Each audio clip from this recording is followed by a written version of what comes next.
ఓం నమ శివాయ. శ్రీమాత్రే నమః. అమ్మవారి యొక్క ఆశీర్వాదంతో ఇక్కడికి అడుగు పెట్టడం జరిగింది. చారిత్రకంగా పౌరాణికంగా ప్రసిద్ధి చెందినటువంటి ఇంద్రకీలాద్రి పైన వెలిసినటువంటి దుర్గామాత, కనకదుర్గగా పిలువబడే అమ్మవారి యొక్క సన్నిధానంలో అమ్మను ఒక్కసారి చూస్తే చాలు, కొన్ని సెకండ్లు, కొన్ని నిమిషాలు ఆమె దర్శన భాగ్యం కలిగితే చాలు అనుకునేవాళ్ళు చాలామంది, కొన్ని లక్షల మంది ఉన్న సందర్భంలో ఇక్కడ కార్యనిర్వహణాధికారిగా నాకు రావడం, అమ్మకు సేవ చేసుకోవడం, అమ్మ భక్తులకు సేవ చేసుకోవడం కూడా ఒక భాగ్యంగా భావిస్తూ ఇక్కడికి చేరడం జరిగింది. నేను రెవెన్యూ ఉద్యోగిని, సాధారణంగా డిప్యూటీ కలెక్టర్గా పనిచేస్తూ ఆర్డీఓగా వివిధ జిల్లా స్థాయి ఉద్యోగాలు కూడా బాగానే చేశాను. ప్రాజెక్ట్ డైరెక్టర్ డిఆర్డిఏగా, ప్రాజెక్ట్ ఆఫీసర్ సర్వశిక్ష అభియాన్లో విద్యా వ్యవస్థలోను, ఎగ్జిక్యూటివ్ డైరెక్టర్ కార్పొరేషన్, ఎస్సీ కార్పొరేషన్కు చేశాను. ఇలాగా వివిధ రకాలైనటువంటి ఉద్యోగాలు చేస్తూ రెవెన్యూ ఆర్డీఓగా కూడా ఉద్యోగాలు చేస్తూ వస్తూ ఉన్న సమయంలో కాళహస్తి ఆర్డీఓగా పనిచేస్తున్నప్పుడు ఇక్కడికి పోస్టింగ్ వచ్చింది. గత దసరా పోయిన అక్టోబర్లో ఒకరోజు ప్రభుత్వం నుంచి నాకు ఫోన్ రావడం, మీరు దుర్గా గుడికి ఈవోగా మిమ్మల్ని వేస్తున్నాము, మీరు చేరండి అంటే, నేను కాళహస్తిలో ఉన్నాను, మరి కాళహస్తీశ్వర ఆలయానికి ఇవ్వచ్చు కదా నాకు, నేను చాలా కాలంగా ఈశ్వరుని సేవ కోసం నేను అడుగుతూనే ఉన్నాను, నాకు అక్కడ ఇస్తే బాగుంటుంది కదా అని నా అభిప్రాయాన్ని నేను చెప్పడం జరిగింది. కానీ ప్రభుత్వం నుంచి వచ్చినటువంటి ఉత్తర్వులు మిమ్మల్ని దుర్గా మల్లేశ్వర ఆలయానికి ఈవోగా వేయాలని ప్రభుత్వం నిర్ణయించింది, మీరు చేయాలి అంటే ఒక రెవెన్యూ ఉద్యోగిగా ప్రభుత్వం యొక్క ఉత్తర్వులను పాటించేటువంటి డిపార్ట్మెంట్ కాబట్టి వెంటనే వచ్చి చేరడం జరిగింది. మరి స్వామివారి కాళహస్తీశ్వరుని యొక్క ఆశీర్వాదం ఏమో మరలా కొంతకాలం ఇక్కడ ఉంటూ అక్కడ ఇన్ఛార్జిగా కూడా ఉండడం జరిగింది. రెండు చోట్ల కూడా చేయడం జరిగింది. ఆ కోరిక కూడా ఆయన తీర్చాడు. అలాగా శివానుగ్రహము, అమ్మ అనుగ్రహంతో ఈ కార్యక్రమం ఇక్కడ ప్రారంభించడం జరిగింది. దసరా ముందు రావడం, నేను ఏకంగా రాగానే ఇంకా ఛార్జ్ తీసుకోవాల్సి ఉంది. అప్పటికే జిల్లా కలెక్టర్ గారు, కమిషనర్ ఆఫ్ పోలీస్, ఇంకా జాయింట్ కలెక్టర్, ఆర్డీఓ వీళ్ళందరూ కలిసి వివిధ అధికారులతో ఇక్కడ ఇన్స్పెక్షన్ చేస్తున్నారు దసరా ఏర్పాట్లకి. సో రాగానే నేను సీట్లోకి రాలేదు. ఒకసారి ప్రదక్షిణపూర్వకంగా మొత్తం ఈ పనులన్నీ చూసుకొని వాళ్ళతో పాటు ఇన్స్పెక్షన్ చేసిన తర్వాత 2 రోజుల తర్వాత మళ్ళీ వచ్చి ఇక్కడ చేరడం జరిగింది. దసరా ఉత్సవాలు, మరి దసరా ఉత్సవాలు అనేటువంటివి చాలా పెద్ద ఎత్తున జరుగుతాయి విజయవాడలో. అమ్మ కోసం వచ్చే భక్తులు రాత్రి పగలు ఇక్కడికి వస్తూనే ఉంటారు. వీరందరికీ ఏర్పాట్లు చేయడం ఒక పెద్ద ఛాలెంజ్. అప్పుడు మరి ఎలా చేయించుకుంటుందో అమ్మ అని అనుకొని ఇతర జిల్లా కలెక్టర్ యొక్క డైరెక్షన్స్, ముఖ్యంగా ఎండోమెంట్ డిపార్ట్మెంట్ కమిషనర్ గారు, అప్పుడు ఉన్నటువంటి మినిస్టర్ గారు, వాళ్ళు నిరంతరము ఇక్కడ ఉండడం, పర్యవేక్షణ, సూచనలు, సలహాలు. అలాగే దసరా ఉత్సవాలు విజయవాడకే తలమానికంగా జరుగుతాయి. ప్రభుత్వం కూడా అత్యంత శ్రద్ధాసక్తులతో ఈ కార్యక్రమాన్ని పర్యవేక్షిస్తారు. మరి లక్షలాదిగా భక్తులు తరలి వస్తారు. వీరికి ఏర్పాట్లు చేయడం కొత్తగా వచ్చిన నాకు ఒక ఛాలెంజ్గా తయారైంది. ఆ పరిస్థితుల్లో మా సిబ్బంది, నాతో పాటుగా మా సిబ్బంది రాత్రి పగలు కష్టించారు. అలాగే పోలీస్ డిపార్ట్మెంటు, వాళ్ళు కొంత ఎక్స్పీరియన్స్ ఉన్నటువంటి మా ఏసీపీ గారు కావచ్చు, ఇన్స్పెక్టర్స్, వీళ్ళందరూ సహాయంతో, జిల్లా కలెక్టర్ గారు, తర్వాత ఇలాంటి అధికారుల యొక్క పర్యవేక్షణ, సపోర్టు, ఇలా వీటన్నిటి మధ్యన ఒక అత్యంత క్లిష్టమైన పనిని అమ్మవారు చాలా ఇన్సిడెంట్ ఫ్రీ అంటాం, ఏమాత్రము ఏ ఒక ఇన్సిడెంటు జరగకుండా అందరూ భయపడుతున్నటువంటి సమయం, ఏదన్నా ఏవో జరుగుతాయి అనే భయం ఎంప్లాయీస్లో చూశాను. అలాంటిది అమ్మవారు చక్కగా దాన్ని నడిపించారు. మరి నేను ఎప్పుడూ నాగపణి శర్మ గారి యొక్క ఒక పద్యాన్ని ఎప్పుడు ఆసక్తిగా వినేవాడిని, అమ్మను నమ్ముకొంటిని అని. చాలా గొప్పగా ఉంటుంది. అమ్మను నమ్ముకొంటిని నా మనమ్మున, అహమ్ము ఇహమ్మును మాని అని ఆయన చెప్పినటువంటి పద్యం నాకు చాలా ఇష్టం. వచ్చేటప్పుడు అదే అనుకున్నాను, అమ్మను నమ్ముకొని వెళ్తున్నాను అని. అలాగా ఈ ఒక పెద్ద సంక్లిష్టమైనటువంటి కార్యక్రమాన్ని కూడా అమ్మవారు చాలా బాగా చేయించారు. సో వీలైనంత వరకు భక్తులు కూడా సంతృప్తితో వెళ్ళారు. లక్షలాది ప్రసాదాలు తయారు చేసుకున్నాము. అలాగే వచ్చిన వాళ్ళందరికీ భోజన వసతులు, భోజనం బహుశా ఎప్పుడు లేనంతగా భోజన ఏర్పాట్లు జరిగాయని అందరూ ప్రత్యక్షంగా సంతోషం వెలిబుచ్చారు. అలాగే మిగతా కార్యక్రమాలన్నీ కూడా బాగా జరిగాయి. సో అది అలాగా ప్రారంభం. దసరాతోటి, దసరా ముందు 3 రోజుల ముందు ఎందుకు వచ్చావు నువ్వు అని కూడా అనిపించుకున్నాను. సరే అమ్మదయ అన్నీ జరిగాయి, అన్నీ బాగా జరిగాయి. తర్వాత ఆ కార్యక్రమం తర్వాత మరి కొద్ది రోజులకే భవానీ దీక్షలు వస్తాయి. భవానీ దీక్షలు అన్నది కూడా ఒక బహుశా అప్పుడు విజయవాడ అంతా ఒక ఎర్రని రంగుతో అమ్మవారు అంతా వ్యాపించారేమో అనేటట్టుగా అమ్మవారి యొక్క ప్రభ, అరుణకాంతి ఈ విజయవాడ అంతా వ్యాపించి ఉంటుందేమో అంత గొప్పగా భవానీ భక్తులు ఆ ఎర్రని దుస్తుల్లో ఇక్కడ అన్ని వైపుల నుంచి అమ్మవారి దర్శనానికి వస్తారు. అదొక ఛాలెంజ్ వారికి. వారు గిరి ప్రదక్షిణ చేసి రావడం, గిరి ప్రదక్షిణకి ఏర్పాట్లు, గిరి ప్రదక్షిణ అనంతరం అమ్మవారి దర్శనం అయిన తర్వాత ప్రసాద స్వీకరణ, మరి వాళ్ళు లడ్డు ప్రసాదాలు తీసుకుంటారు. తీసుకున్న తర్వాత మరి స్నానఘట్టాలకు వెళ్ళి స్నానాలు ఆచరిస్తారు, కేశఖండనశాలకు వెళ్తారు. ఇన్ని ఏర్పాట్లను మా సిబ్బంది మరి అదే పోలీసు సిబ్బందితోటి సమన్వయపరుచుకొని చేయడం జరిగింది. చాలా దిగ్విజయంగా జరిగింది. ఇది ఒక అమ్మవారి యొక్క అనుగ్రహంగా నేను సంపూర్ణంగా భావిస్తున్నాను. కానీ మీరు శతావధానం ఏ సందర్భంలో పెట్టించారు? యాక్చువల్లీ శతావధానం సాహిత్యం అంటే మమకారము, దేవస్థానాలు సాహిత్యాన్ని పోషించాలా, లేదా సాహిత్యంలో ఉన్నటువంటి మంచిని దేవస్థానం ద్వారా అందించాలా, అది దేవస్థానం యొక్క బాధ్యతగా నేను భావిస్తాను. మా ఎండోమెంట్ డిపార్ట్మెంట్లో కూడా ధర్మ ప్రచారం అనేటువంటి ఒక కార్యక్రమం ఉంటుంది. అందులో భాగంగా కూడా ఇటువంటి కార్యక్రమాలు చేయాలి. సో వీటన్నిటిని దృష్టిలో పెట్టుకొని మనం ఏ కార్యక్రమాలు చేయగలుగుతామన్న ఆలోచన చేస్తూ వివిధ కళాకారులతో మాట్లాడుతూ నేను సంప్రదిస్తున్నటువంటి సమయంలో నాకు పరిచయం ఉన్నటువంటి పెద్దలందరినీ సంప్రదించాను. మరి చాగంటి కోటేశ్వరరావు గారు దర్శనానికి వచ్చారు, వాళ్ళను అడిగాను. తప్పకుండా ఇక్కడ ప్రవచనాలు చేస్తామన్నారు. అలాగే సామవేదం షణ్ముఖ శర్మ గారిని నేను ఇక్కడ ఉన్నాను అని చెప్తే ఆయన అప్పుడు బహుశా విదేశాల్లో ఉన్నారు. ఆయన కూడా చాలా సంతోషంతో కార్యక్రమం చేయండి అంటే తప్పకుండా చేస్తామన్నారు. మరి వద్దిపర్తి పద్మాకర్ గారు కూడా ప్రవచనకర్త, ఆయన కూడా ఇక్కడ కార్యక్రమాలు చేస్తామని చెప్పారు. ఇలా అందరినీ సంప్రదిస్తూ ఉన్న తరుణంలో మేడసాని మోహన్ గారు కూడా అడిగాను అవధాని. ఆయన కూడా అప్పటికే నాకు కాళహస్తి స్థల పురాణాన్ని ప్రకటించడంలో ఆయన చాలా సహకరించారు. ధూర్జటి మునిమనమడు అయినటువంటి లింగకవి ధూర్జటి రాసినటువంటి ధూర్జటి కాళహస్తి మహాత్మ్యం ఎలా రాశాడో పద్యకావ్యాన్ని, అలా లింగకవి ధూర్జటి గారు కూడా 12 సంపుటాల్లో ఒక కావ్యాన్ని రాశారు. అది తాళపత్ర గ్రంథాలకు పరిమితమై ఉంది. దాన్ని ఒక లగడపాటి భాస్కర్ గారు అనేటువంటి ఒక కవి, రిటైర్డ్ తెలుగు పండితుడు దాన్ని కొంత పరిష్కరించి రాసి ఉన్నాడు.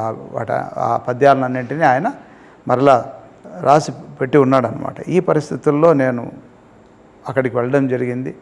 అది ఆగిపోకుండా దాన్ని కాస్త ముందుకు తీసుకెళ్లే ప్రయత్నంలో మేడసాని మోహన్ గారి యొక్క సహాయాన్ని తీసుకున్నాను. ఆయన కూడా దాన్ని చాలా కష్టపడి దాన్నంతా పరిష్కరించి, దోషాలు రాయసగాళ్ళు రాసినప్పుడు కొన్ని దోషాలు వస్తాయి తాళపత్ర గ్రంథాల్లో, వాటినన్నీ సవరించి 9 ఆశ్వాసాలు మాత్రమే లభ్యమైంది. సరే, దాన్నే ఇప్పటికి ప్రచురణకు నోచుకుంది. అది త్వరలో ఆ పుస్తకం ఆవిష్కరణ కూడా జరుగుతుంది. సో ఈ సందర్భంలో పరిచయమైనటువంటి, అంతకుముందే పరిచయం అవధానులు నాకు, ఆయన అవధానాన్ని చూసి ఉన్నాను.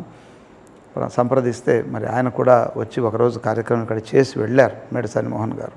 ఆ సందర్భంలో బ్రహ్మశ్రీ నాగపణి శర్మ గారిని కూడా, మాడగుల నాగపణి శర్మ గారిని కూడా ఒకరోజు సంప్రదించి మీరు ఒక అష్టావధానం చేస్తే బాగుంటుంది అన్నాను. నాకు తెలుసు ఆయన సహస్రావధాని అని, గొప్ప పండితుడని, మహాధారణ శక్తి కలిగినటువంటి సరస్వతి పుత్రుడని నాకు ఆ విషయాలు తెలుసు. అయినా ఎందుకు అడిగాను, అష్టావధానం చేస్తారా అని. ఆయన కనీసం ఒక శతావధానమైన చేద్దాంలో చాలా కాలం అయింది, విజయవాడలో సాహితీ కార్యక్రమాలు లేవు, చేద్దామంటూ ఆయన వెంటనే సమ్మతించడం శక్తినిచ్చినట్టయింది.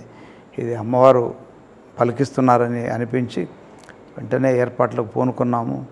కమిషనర్ గారు ఉత్తర్వులు వెంటనే ఇచ్చారు. అలాగే ప్రభుత్వం నుంచి కూడా అనుమతులు లభిస్తే కార్యక్రమానికి మేము శ్రీకారం చుట్టాం.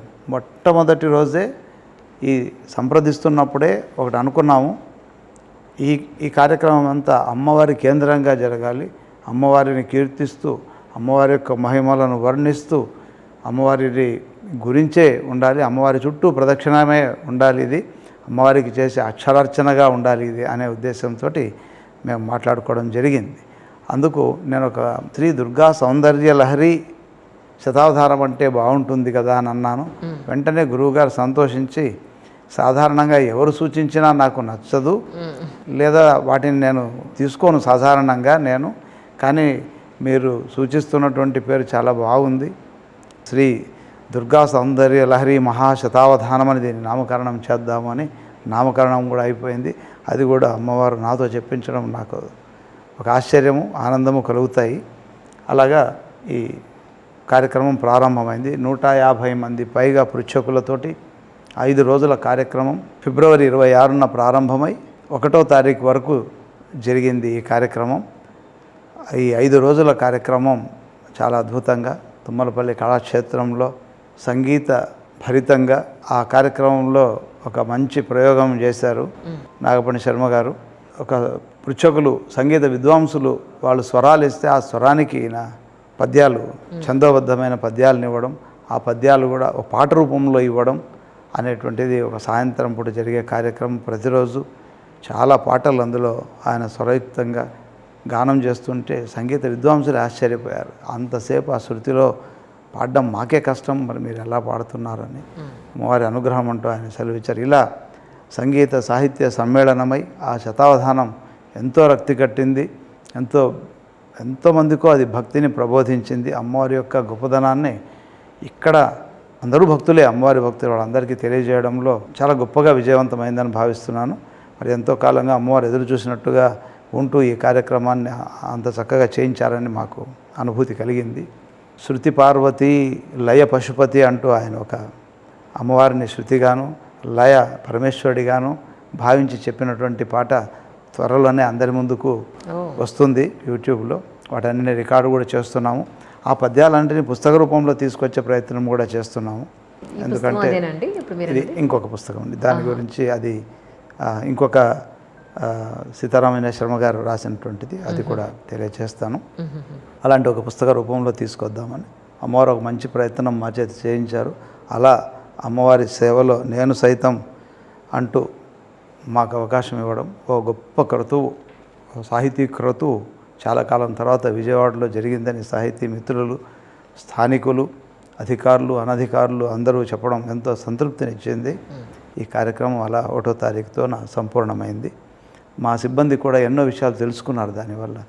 అంటే ఒక సాహిత్యంలో ఇంత ఉందా, తర్వాత అమ్మవారి గురించినటువంటి ఇన్ని విశేషాలు ఉన్నాయా అంటూ సిబ్బందికి కూడా ఇది ఒక అవగాహన కార్యక్రమం కూడా ఇందులో జరిగింది. కానీ ఒక ఈవోకి ఉన్న బాధ్యతలు అంటే ఏమని చెప్తారు సార్ మీరు? ఈవో ఉన్న ప్రధానమైనటువంటి కర్తవ్యం భక్తులకు సౌకర్యాలు కలిగించడం, ఇక్కడ వచ్చే భక్తులకు ఇబ్బంది లేకుండా చూడడం, తర్వాత ఇక్కడ జరిగే పూజ కైంకర్యాలు ఇతర కార్యక్రమాలు సక్రమంగా జరిగేలాగా చూడడం. సో ఆలయంలో అన్నీ ఏ శాస్త్ర ప్రకారం అయితే జరుగుతున్నాయో అవి అలా జరిగేలాగా చూడాల్సి ఉంటుంది. ఒక్కొక్క ఆలయానికి ప్రధాన ఆలయాలకు ఒక్కొక్క ఆగమం ఉంటుంది. తిరుమలలో అయితే వైఖానస ఆగమం ఉంటుంది, శ్రీశైలంలో శైవాగమం ఉంటుంది. అలా ఇక్కడ స్మార్త ఆగమ పద్ధతిలో ఇక్కడ జరుగుతాయి కార్యక్రమాలు. కాబట్టి వాటిని అన్నింటినీ అలా జరిగేలాగా చూడడం.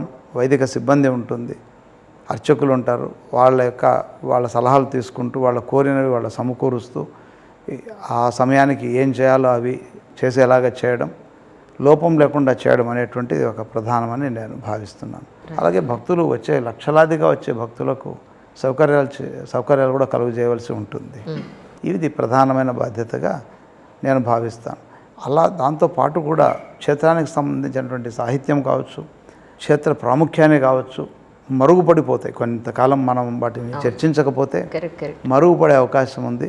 లేదా ఆ క్షేత్ర ప్రాశస్త్యాన్ని ఏదో ఒక కోణంలో మాత్రమే తీసుకువెళ్ళే, ఒక మార్గంలోనో లేదా ఒక కోణంలోనో చూసే పరిస్థితులు వస్తాయి. కానీ మహాక్షేత్రాలు చాలా విస్తృతమైనటువంటి పురాణ, ఇతిహాస లేదా సాంప్రదాయకమైనటువంటి పునాదుల మీద నిర్మించబడి ఉంటాయి. ఏ క్షేత్రము సామాన్యంగా లేదా ఏదో స్థానికులు అనుకుంటే ఒక స్థానిక గుడి కట్టినట్టుగా ఉండవు మహాక్షేత్రాలు. అలా అంతటి గొప్ప క్షేత్రాల యొక్క వైభవాన్ని, ప్రాశస్త్యాన్ని ఇప్పుడున్న వాళ్ళకు తెలియజేసే బాధ్యత కూడా కార్యనిర్వహణాధికారుల మీద ఉంటుందని నా అభిప్రాయం. అందువల్లనే సాహితీ కార్యక్రమాలు, పెద్దలు దీని గురించి చెప్పించడాలు ఇలాంటివి చేస్తే చాలామందికి తెలుస్తుంది, ప్రాశస్త్యం తెలుస్తుంది. ముఖ్యంగా యువతరానికి ఓ పెద్ద గ్యాప్ ఉంటుంది. ఈ సాంప్రదాయాలు అంటే పట్టనటువంటివి, మన వ్యవస్థలో సాంప్రదాయాలు అంటే చాదస్తం అనేటువంటి ఒక భావజాలాన్ని వాళ్ళ మనసుల్లో నాటుకొని పోయి ఉంటుంది. కాబట్టి వాళ్ళకు విషయాన్ని సరిగా తెలియజేస్తే యువకులు చక్కగా స్పందిస్తున్నారు. మొన్నటి మా శతావధానంలో, శ్రీ దుర్గా సౌందర్య లహరి శతావధానంలో ఎక్కువ మంది యువకులు పాల్గొన్నారు. వాళ్ళని మేము ప్రోత్సహించాం. ఇప్పుడు శతావధానాలు, అష్టావధానాలు, సహస్రావధానాలు వినడానికి ఇప్పుడు యూత్ ఎలా అంటే వాళ్ళకి ఎలా ఇష్టపడతారో, అసలు ఎవరైనా వచ్చారా దానికి యూత్ అని అడుగుదాం అనుకున్నాను నేను. యువత రెస్పాన్స్ చూస్తే ఆశ్చర్యం అనిపించింది. కాస్త మధ్యలో గ్యాప్ దొరికినప్పుడు మాట్లాడితే యువకులు వేదిక మీదకి పిలిచి వాళ్ళని ఉత్సాహపరుద్దామనే ఉద్దేశంతో ఒకటి రెండు మాట్లాడించడం ఇలాంటివి చేస్తే బీటెక్ చదువుతున్న పిల్లలు, డిగ్రీ చదువుతున్న పిల్లలు, హై స్కూల్ చదువుతున్నటువంటి పిల్లలు ఎంతో ఉత్సాహంగా ముందుకొచ్చి మేమిది చదువుకున్నాం, మేమిది నేర్చుకున్నాం అంటూ స్తోత్రాలు వల్లించారు. ఒకరు భగవద్గీత చెప్పారు, ఒకరు ఇంకో మంచి విషయాలు చెప్పారు. ఇలాగా మనం అవకాశం ఇస్తే పిల్లలు ఖచ్చితంగా దాన్ని స్వీకరిస్తారు. కానీ మనం అవకాశం ఇవ్వకుండా యూత్ చెడిపోయారనో, వాళ్ళకు తెలియదనో చెప్పడం బాధ్యత రాహిత్యంగా నేను భావిస్తున్నాను. సో మనం అవకాశం ఇవ్వాలి వాళ్ళకు. ఎంతోమంది యువకులకు అవకాశం ఇస్తే వాళ్ళు అడిగిన ప్రశ్నలు అవధాని గారే ఆశ్చర్యపోయారు. అవధాని గారు వాళ్ళు అడుగుతున్నటువంటి కొన్ని ప్రశ్నలకు చాలా చక్కటి సమాధానాలను ఇచ్చారు. ఎంతో ఆనందపడుతూ ఆయన తన శతావధానాన్ని సాగించారు. కాబట్టి అలా మరొక్క శతావధానం ద్వారా మరొక్క లక్ష్యాన్ని సాధించాం. అదేమిటంటే సాహిత్యం పట్ల గౌరవం, మాతృభాష పట్ల మమకారాన్ని పెంపొందించాలి. మాతృభాష అనేది ఒకరి జీవితంలో అత్యంత ప్రభావవంతమైనటువంటిది. అందులో మనకున్నటువంటి సంపద చాలా ఎక్కువ. కవిత్రయం కావచ్చు, తర్వాత కవులు కావచ్చు, పోతన కావచ్చు, రాసినటువంటి భాగవతము, ఇవన్నీ ప్రపంచంలో ఏ సాహిత్యానికి తీసిపోని అంత సాహితీ సంపద మనకుంది. ఇవే కాకుండా తర్వాత తరాల వాళ్ళు రాసినటువంటివి, ఆధునిక సాహిత్యం కూడా చాలా గొప్పగా వస్తుంది. సో సాహిత్యానికి ఈ యువత దూరం అవుతున్నటువంటి తరుణంలో మనం ఈ కార్యక్రమం ద్వారా వాళ్ళకు సాహిత్యం యొక్క విలువలను, ముఖ్యంగా తెలుగులో ఉన్నటువంటి తీయదనాన్ని, తెలుగు పద్యం యొక్క విలువను, ఆ పద్యాన్ని ధారణ చేసి చెప్పగలిగినటువంటి ఒక మహాకవిని వాళ్ళకు పరిచయం చేయడం ద్వారా వాళ్ళలో చాలా ఇన్స్పిరేషన్ వస్తుందని, మరలా వాళ్ళు భాష పట్ల, ఈ మన సొంత భావాల పట్ల ఒక మంచి అవగాహన కలిగి ఉంటారనే ఉద్దేశంతో కూడా మేము ఈ కార్యక్రమాన్ని గురువు గారితో సంప్రదించి చేయడం జరిగింది. మంచి ఫలితాలు వచ్చాయి. చాలామంది సిద్ధమవుతున్నారు, దాంట్లో ఆసక్తిని పెంచుకుంటున్నారు. ఇలాగా కానీ మీరు వచ్చిన తర్వాత చాలా రకాలైన మార్పులు చేర్పులు చేశారు, ఎంతో రిఫార్మ్స్ తీసుకొచ్చారు అని చెప్పని అన్నారు. సో మాకు కొన్ని విషయాలు తెలుసు. సో ప్రేక్షకుల కోసం కాస్త వివరంగా చెప్పగలుగుతారు? వారు చేయిస్తారు. మన ఎక్కడ ఏది అవసరమైతే అది చేయడం ఒక్కటే. నా అవసరం ఉందనుకుంటే అక్కడ పనిచేయడం. ముఖ్యంగా ఎంతో కాలంగా నిలబడిపోయినటువంటి అభివృద్ధి కార్యక్రమాలు అన్నింటికీ శ్రీకారం చుట్టడం జరిగింది. మరి 100 కోట్లు, 200 కోట్ల పైన పనులు ఇప్పుడు అన్నీ ఎటు చూసినా అభివృద్ధి పనులు జరుగుతున్నాయి. ఇలాగా ప్రజలకు అవసరమైనటువంటి అన్నదానం బిల్డింగ్ ఒకటి స్టార్ట్ అయింది. అలాగే లడ్డు ప్రసాదం తయారీ బిల్డింగ్ స్టార్ట్ అయింది. మెట్ల మార్గం ఒకటి సునాయాసంగా వచ్చే ఒక ఎలివేటెడ్ క్యూ కాంప్లెక్స్ ఒకటి తయారవుతోంది. ఇలాగా ఎన్నో కార్యక్రమాలు మొదలయ్యి, అన్నిటికంటే ముఖ్యంగా ఎంతో కాలంగా ఆగిపోయినటువంటి శివాలయం 2019లోనేమో అక్కడ పూజలు నిలిపివేసి బాలాలయంలోనే పూజలు నిర్వహిస్తున్నారు. అటువంటి శివాలయాన్ని మరి కొంచెం వేగవంతం చేసి దాదాపుగా సంపూర్ణానికి వచ్చి ఉంది. కానీ ప్రారంభానికి నోచుకోకుండా ఉన్నటువంటి శివాలయం నా చేతుల మీదుగా అంటే మా అందరి చేతుల మీదుగా అప్పుడు ఉన్నటువంటి ప్రతి ప్రభుత్వము పెద్దలు అందరూ మా అందరి చేతుల మీదుగా ఆ కార్యక్రమాన్ని సంపూర్ణం చేస్తూ కుంభాభిషేకాన్ని నిర్వహించడం, కుంభాభిషేకానంతరం శివరాత్రికి ఎన్నో సంవత్సరాల తర్వాత ఆ శివుడికి అభిషేకం లింగోద్భవ సమయంలో మహాన్యాసపూర్వకంగా రుద్రాభిషేకం చేయడం ఒక గొప్ప అనుభూతి. ఆ మహేశ్వరుడు నాకు ఇచ్చినటువంటి ఒక వరంగా నేను భావించి, అవకాశంగా భావించి చేయడం జరిగింది. ఇది కూడా ఓ మంచి కార్యక్రమం జరిగింది. ప్రారంభమైనప్పటి నుంచి వేలాది భక్తులు ప్రతిరోజు సందర్శించుకుంటూ ఉన్నారు, ఎంతో సంతోషాన్ని వ్యక్తం చేస్తున్నారు. ఆలయాన్ని కూడా చాలా చక్కటి ఆలయంగా, అక్కడికి వస్తే ఓ మంచి శివాలయం చూసామనేటువంటి తృప్తితో వెళ్ళాలనే ఉద్దేశంతో ఆలయాన్ని కూడా తుది మెరుగులన్నీ ఇస్తున్నాము. విద్యుత్ దీపాలంకరణలు కావచ్చు, అక్కడ ఏర్పాట్లు అన్ని ప్రశస్తంగా చేసే ప్రయత్నం చేస్తున్నాం. అలాగే ఇప్పుడు కొత్తగా పెళ్ళైన దంపతులు ఇక్కడికి వస్తే వాళ్ళ కోసం ప్రత్యేకంగా ఒకటి అరేంజ్ చేశారని చెప్పని విన్నానండి. పెళ్ళి అనేది మనకు తెలుసు, మన హిందూ జీవన విధానంలో పెళ్ళి ఒక ప్రత్యేకమైనటువంటి ఘట్టం. చాలా అత్యంత ప్రాముఖ్యతనిచ్చేటువంటిది, అందరూ అత్యంత ప్రాముఖ్యతనిచ్చేటువంటిది. ముఖ్యంగా తల్లిదండ్రులు, అటు బంధువులు, దంపతులు కూడా అందరికీ అది చాలా ముఖ్యమైనటువంటి ఒక విషయం అది. అలాగే ఇక్కడ అమ్మవారి మీద భక్తి ప్రపత్తులు విజయవాడ చుట్టూ విపరీతంగా చూశాను. మరి పెళ్లి బట్టల్లో ఎంతోమంది ఇక్కడికి రావడం ఆశ్చర్యాన్ని కలిగించింది. ఇటు పెళ్లిపీటల మీద నుంచి లేచి అమ్మవారి దర్శనానికి వస్తున్నారు, వాళ్ళు క్యూ లైన్లో అట్లా వెళ్ళిపోవడం కూడా గమనించాను. మరి ఇంతటి ఒక వారికి అత్యంత ముఖ్యమైన రోజు, వాళ్ళు ఒక 100 ఏళ్ల పంటగా భావించి అగ్నిసాక్షిగా వివాహం ఆడి 7 అడుగులు వేసి ఆ వచ్చిన జంట అమ్మవారి పుట్టింటికి వస్తే అమ్మవారి దగ్గర వాళ్ళను కనీసం మాట్లాడకుండా లేదా ఆశీర్వదించకుండా పంపడం మంచిది కాదేమో అని అనిపించింది. అందులో భాగంగానే సౌభాగ్యమస్తు అనే ఒక కార్యక్రమాన్ని చేపట్టి సౌభాగ్యవతీ భవాన్ని దీవిస్తాం. వేదాశీర్వచనంలో సౌభాగ్యమస్తు అని దీవించడం ఒక మంత్రం ఉంది. అందులో భాగంలో ఉన్నటువంటి ఈ సౌభాగ్యమస్తు అనేటువంటి ఒక పదాన్ని స్వీకరించి అమ్మాయికి అబ్బాయికి అమ్మవారి ముందు నిలబెట్టి ఆశీర్వదించి అమ్మవారి కుంకుమ గాజులు ఇచ్చి వారిని వేదాశీర్వచనం కూడా చేయించి పంపిస్తే ఆ ఆనందం చాలా గొప్పది. అంతకంటే ముందు అమ్మాయిని చక్కగా చూసుకోవాలా అనే బాధ్యత వరుడిలో కలగాలి. వరుడు యొక్క అన్ని మంచి చెడ్డలు చూసుకునే బాధ్యత నాది అని అమ్మాయిలో కలగాలి. అవి ఎప్పుడు కలుగుతుంది? అది మనం చేసే తంతులో అది కలగకపోవచ్చు. ప్రతి పెళ్లిలో జరిగే ప్రతి తంతు కూడా ఈ భావాన్నే తెలియజేస్తాయి. సప్తపది కావచ్చు, అరుంధతి నక్షత్ర వీక్షణ కావచ్చు, పెద్దల ఆశీర్వచనం కావచ్చు, జీలకర్ర బెల్లం అనే సాంప్రదాయం కావచ్చు, తాళి అనే సాంప్రదాయం కావచ్చు, ఏవైనా ఇవన్నీ అదే సూచిస్తున్నాయి. కానీ వాళ్లకు ఈ భావన వాళ్ళు చొచ్చుకోపోదు మనసులో. ఎప్పుడు అమ్మవారి మీద అత్యంత అనురాగము, ఆ ప్రీతి ఉన్న జంట అమ్మవారి ముందొచ్చి నిలబడినప్పుడు ఆ ఆశీర్వచనం అనేటువంటిది వాళ్ళ జీవితంలో ఒక మధురమైనటువంటి అనుభూతిని ఇస్తుందని, తర్వాత ఆ ఆశీర్వాదం వాళ్ళ జీవితం అంతా వాళ్ళ వెంట ఉంటుందనే భావంతో ఈ కార్యక్రమాన్ని చేపట్టడం జరిగింది. అందరూ సంతోషిస్తున్నారు. మరి కార్యక్రమానికి చాలా ఆలోచనతో చేసిన కార్యక్రమం ఇది. వాళ్ళు అలా వెళ్ళిపోవడం నాకు నచ్చలేదు. నేను గతంలో కూడా శ్రీశైలంలో ఉన్నప్పుడు కూడా ఇలాంటి కార్యక్రమాలు చేశాను కాబట్టి ఇక్కడ కూడా అడిగితే వెంటనే మా వైదిక సిబ్బంది, అర్చకులు అందరూ సంతోషంగా ఈ పని చేస్తున్నారు, నిరంతరము చేస్తున్నారు. సంఖ్య కూడా పెరిగింది. ఈ కార్యక్రమం పెట్టాక వచ్చే జంటల సంఖ్య కూడా ఎక్కువైంది.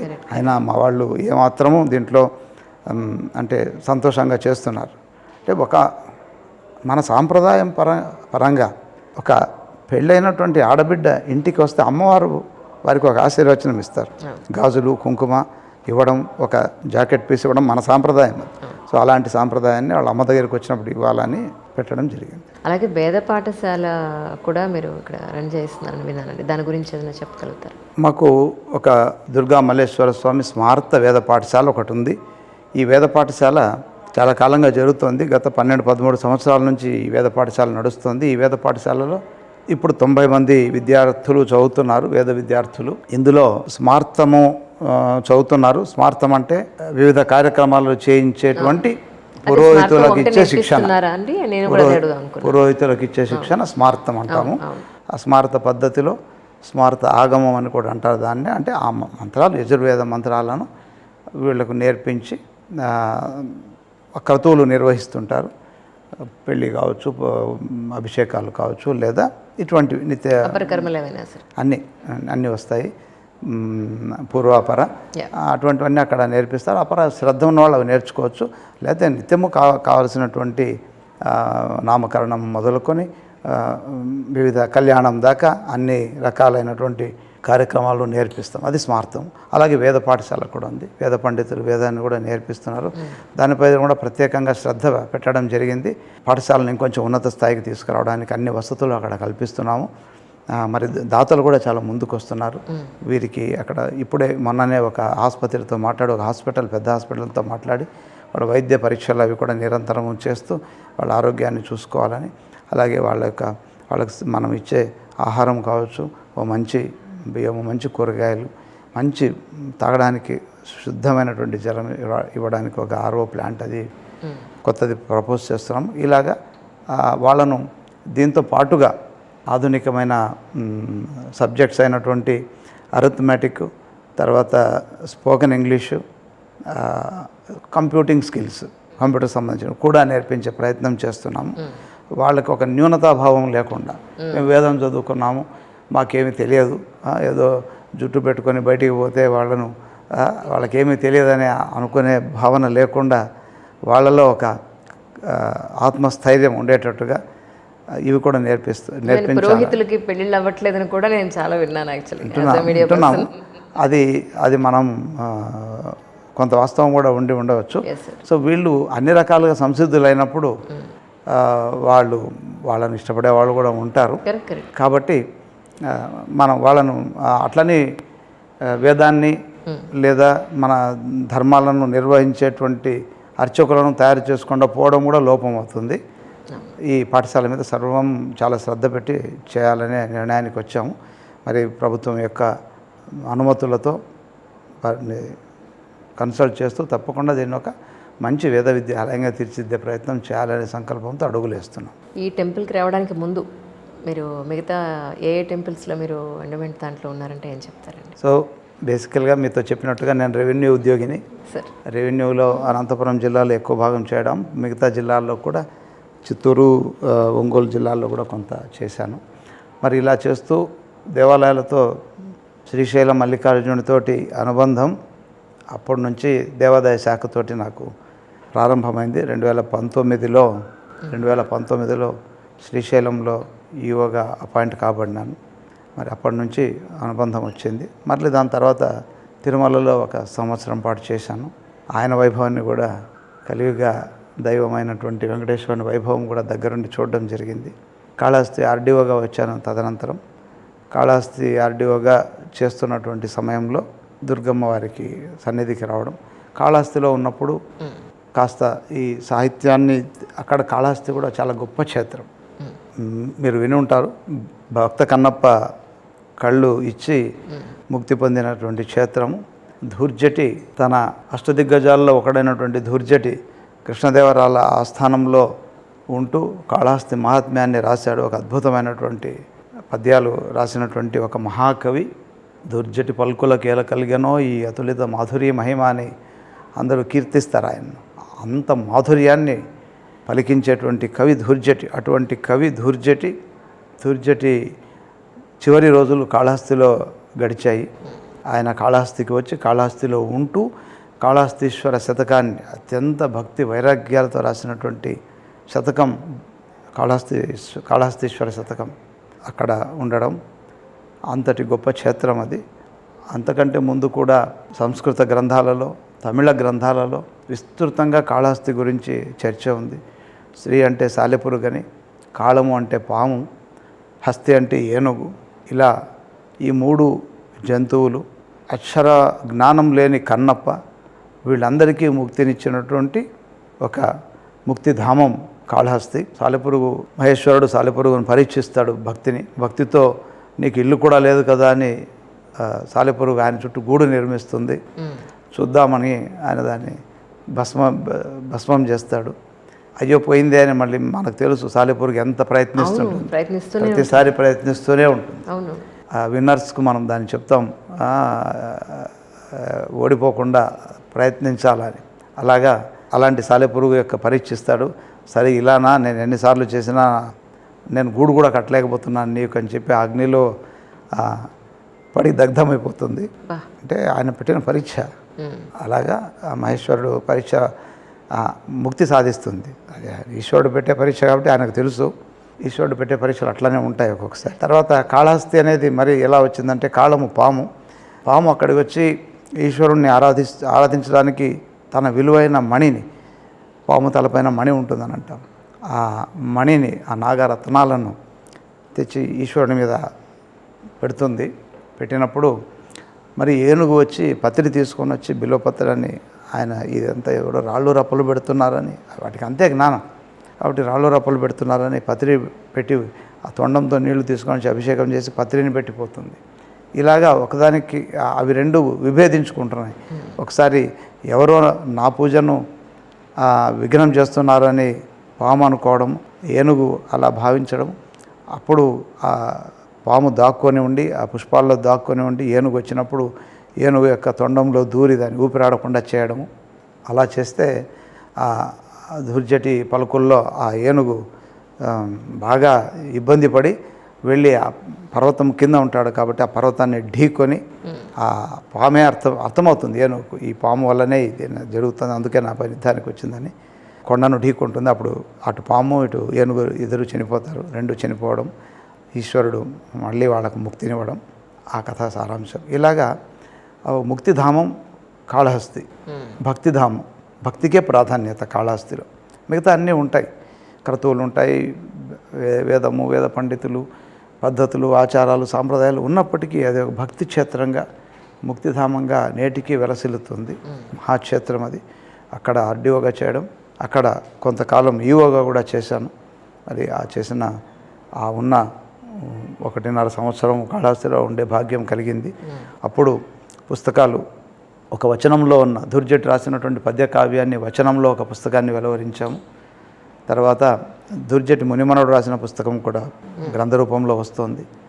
మరి అత్యంత ముఖ్యమనబడే కాళహస్తికి అత్యంత ప్రాచీనమైనటువంటి గ్రంథము కాళహస్తి, సంస్కృతంలో ఉన్నటువంటి కాళహస్తి స్థల పురాణం. అది శివపురాణాంతర్గతంగా ఉన్నటువంటిది.